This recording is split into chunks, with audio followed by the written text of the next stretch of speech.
Feliz 2025 para você e para toda a tua família.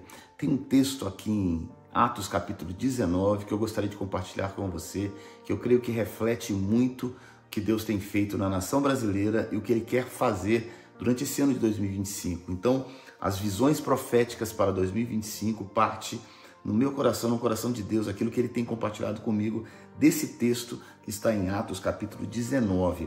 Foi quando Paulo chega numa cidade chamada Éfeso. Éfeso era uma cidade extremamente mística, cheia de pensamentos culturais, e assim nós estamos vivendo no Brasil, uma confusão de pensamentos. Você já parou para pensar quantas ideias, quantas formações e quantas vozes nós temos ouvido pela internet, pelas igrejas, quantas noções do próprio reino de Deus têm sido lançadas sobre os jovens e sobre os líderes, que na minha opinião são os focos principais no ano de 2025, são os jovens e os líderes. Éfeso era uma cidade extremamente intelectual, comercial e mística, assim como eu creio que o Brasil tem essa característica. E Éfeso também representa uma nova estação que Deus mostra para Paulo. Quando Paulo chega em Éfeso, ele diz assim, ele faz uma pergunta: vocês já receberam o Espírito Santo? Queridos, nós estamos vivendo um tempo onde as pessoas estão movendo muitas atividades na terra, mas não temos tido autoridade espiritual. E o vídeo de hoje é sobre autoridade espiritual, como crescer em autoridade espiritual, como ganhar autoridade espiritual. O Brasil precisa ganhar autoridade espiritual. Não basta cada um de nós, ou eu e você, movermos a terra, movermos grandes eventos na terra, se nós não aprendermos a mover os céus. É no jejum, é na oração, é no quebrantamento, é no arrependimento que nós nascemos para uma nova vida, para uma nova estação. E é isso que eu quero compartilhar com você, para que você possa abrir o seu coração, porque muitas vezes nós somos seduzidos por muitas visões e nós entendemos da nossa parte, da parte de homens que são estruturas interessantes e chamativas para que muitas pessoas venham para Jesus. Eu creio que tem um momento, existe o valor em tudo isso, o valor evangelístico, o valor de nós expormos a luz no meio de trevas, isso é muito importante, mas não podemos parar nesse momento. Interessante que quando Paulo chega em Éfeso, ele faz uma pergunta: vocês já receberam o batismo do Espírito Santo? Ele diz: não, nós só conhecemos o batismo de João. É muito interessante se nós pararmos e pensarmos, se nós estamos bloqueados para um novo nível que Deus quer nos conduzir. Deus quer pegar cada um de nós pela nossa própria mão e nos levar a um outro lugar, um lugar que não tem cheiro de terra, que não tem cheiro de homem, mas um lugar que tem as características dos céus. Eu quero conduzir você durante o ano de 2025. Eu quero ajudar, na verdade eu quero me colocar como um servo, quero me quebrantar diante do Senhor, assim como Mardoqueu estava ali diante do palácio com pano de saco e cinzas. Eu creio que essas são as vestimentas que nós precisamos vestir durante o ano de 2025. Pano de saco e cinza, e chorarmos pelos nossos pecados, chorarmos clamando ao Senhor por uma grande salvação e também para que Deus coloque algo novo durante as nossas vidas, para as nossas vidas. Uma das características aqui de Paulo é que ele faz essa pergunta: vocês já foram batizados com o Espírito Santo? Eu quero fazer essa pergunta para você, para o Brasil. Você já foi batizado com o Espírito Santo, Brasil? E eles disseram: olha, somente no batismo de João. Nós temos muitas características do batismo de João, batismo de arrependimento, um batismo da primeira estação. Eu costumo dizer que é a primeira unção, mas o Senhor quer nos dar uma porção dobrada. E essa porção dobrada, a palavra de Deus diz aqui que Paulo operava milagres extraordinários através da vida de Paulo. Versículo 11 do capítulo 19 de Atos diz: e Deus, pelas mãos de Paulo, fez milagres extraordinários. O que ele fez? Ele colocou as mãos sobre eles receberam o Espírito Santo e eles foram levados a um outro nível com Deus. É isso que nós, como nação, precisamos ser levados a um outro nível, a um batismo maior, um batismo do Espírito Santo. Se nós entendermos a vida de Paulo e Pedro, vamos falar sobre Pedro agora. Pedro andou com Jesus e no final da sua vida ali, na caminhada com Jesus, ele teve tantas dúvidas, ele subiu em cima de um barco completamente nu e estava dizendo assim, olha, eu vou voltar a pescar, vou voltar à minha velha vida, porque as minhas frustrações, a minha vida, a religião, ela não é o suficiente. E Jesus, ele aparece na praia, manda ele lançar novamente a rede, e João diz, é o Senhor, está em João capítulo 21. Eles reconheceram que era Jesus. E quando Pedro coloca de volta a sua capa, nada, entra no mar e vai encontrar com Jesus. Jesus faz uma grande pergunta para ele, Pedro, tu me amas? O início da restauração e o início de uma nova estação, o início onde Deus pega você e te dá uma porção dobrada para esse novo mover do Espírito Santo, tudo começa com o amor de Deus, que você não tem que provar nada para ninguém. Pedro faz 3 perguntas e nas 3 ele pergunta, Pedro, tu me amas, apacenta as minhas ovelhas. Sabe, queridos, essa é a grande pergunta que eu creio que Deus precisa fazer para nós brasileiros, para você. Você precisa estar firme no amor de Deus sobre a tua vida. Você não vai ser amado mais por Jesus se você encher um estádio, se você impressionar as pessoas ou nada. Não que esteja nada de errado com isso, mas que isso não vai fazer de você uma pessoa mais amada por Jesus. E outra coisa, quando você entende isso, você entende ali que logo depois em Atos capítulo 1, Jesus diz para Pedro, aliás para todos os discípulos, diz assim, e recebereis poder ao descer sobre vós o Espírito Santo e sereis as minhas testemunhas, tanto em Jerusalém, Judeia, Samaria, até os confins da terra. O tempo inteiro, Jesus está dizendo, o que vocês veem com seus olhos não é o suficiente para vocês ganharem o mundo. Nós não vamos impressionar, aliás, nós impressionamos os homens egoístas, mas nós não vamos impressionar, nós não vamos transformar o mundo somente com um nível de unção. Nós vamos transformar o mundo com o 2º nível de unção. Meu Deus, existe uma unção normal, a unção do arrependimento, que é bênção de nós lotarmos os lugares, abençoarmos vidas, mas existe uma outra unção. A unção onde Deus não abre mão dos valores, Deus não abre mão. Você tem que ser uma pessoa, posso dizer, vazia de você mesmo, sem interesses obscuros, sem motivações erradas. Você precisa estar quebrado, vazio nas presenças de Deus, para que Ele possa te encher. E sabe o que acontece? Jesus, ele aparece ali para aqueles 500 discípulos. E ele diz, espera em Jerusalém. Espera para a grande promessa. Ele foi levado até os céus. Daqueles 500 discípulos, somente 120 esperaram. Atos capítulo 2, eles estavam juntos no mesmo lugar. Qual é esse lugar? Meu Deus, eu quero que você entenda, esse lugar não é aquilo que nós estamos vendendo, nós estamos falando, nós estamos propondo para a igreja brasileira. Não é um lugar dos estádios. Não adianta você encher cada estádio do Brasil. Não adianta nós simplesmente termos as nossas características de glamour para o mundo. Tudo isso é importante, é válido. Claro, pessoas são salvas, pessoas são evangelizadas.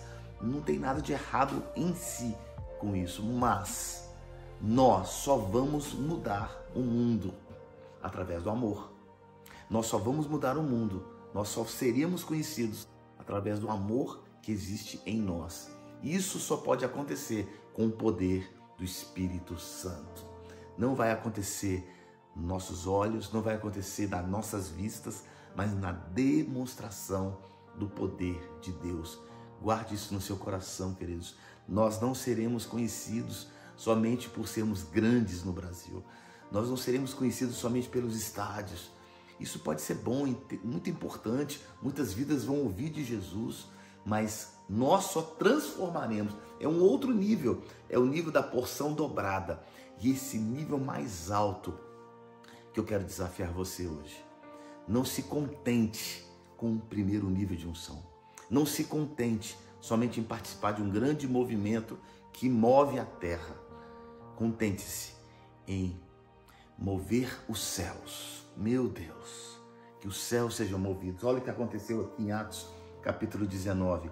De sorte que até os lenços e aventais eram levados do seu corpo aos doentes, e as enfermidades os deixavam e os espíritos malignos saíam. Meu Deus, a autoridade espiritual. Guarda essa palavra no seu coração. A autoridade não é dada a homens, somente que movem a terra.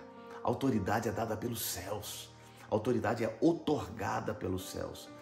Quando Jesus estava sendo batizado, através da vida de João Batista, ele ouviu uma voz que dizia dos céus: este é o meu filho amado, em quem eu tenho prazer. Primeira coisa que um homem que tem autoridade espiritual, ele sabe que não é através das suas mãos que ele vai ser mais amado por Jesus, mas através do seu coração quebrantado, através da unção dobrada. E eu quero desafiar você, Brasil, para que você entenda que o primeiro nível de unção ele é importante. Eu não sou contra absolutamente nada, até porque quem julga o coração das pessoas é Deus, não sou eu. Mas eu quero desafiar você hoje a sonhar em ganhar autoridade espiritual. Saiba quem você é, a sua identidade com Deus. Não fique seduzido por sonhos humanos, mas entenda que Deus tem algo maior para você. Vou voltar lá em Atos capítulo 2, que é onde tudo começou. Atos capítulo 2 diz então que eles estavam reunidos em um só lugar, quando veio quem? Veio o Espírito Santo sobre eles. Aqui, Atos capítulo 2. E diz assim: de repente veio do céu um som. Quando nós temos autoridade espiritual, Deus tem o controle. Não é o homem que tem o controle, é o Senhor que tem controle. Brasil, escute essa palavra. Nós só seremos salvos, do caos que o Brasil está, através da glória. No caos, o Senhor derrama glória. No caos, o Senhor derrama uma voz. Ele libera uma voz. E diz assim: de repente veio do céu um som como de um vento muito forte.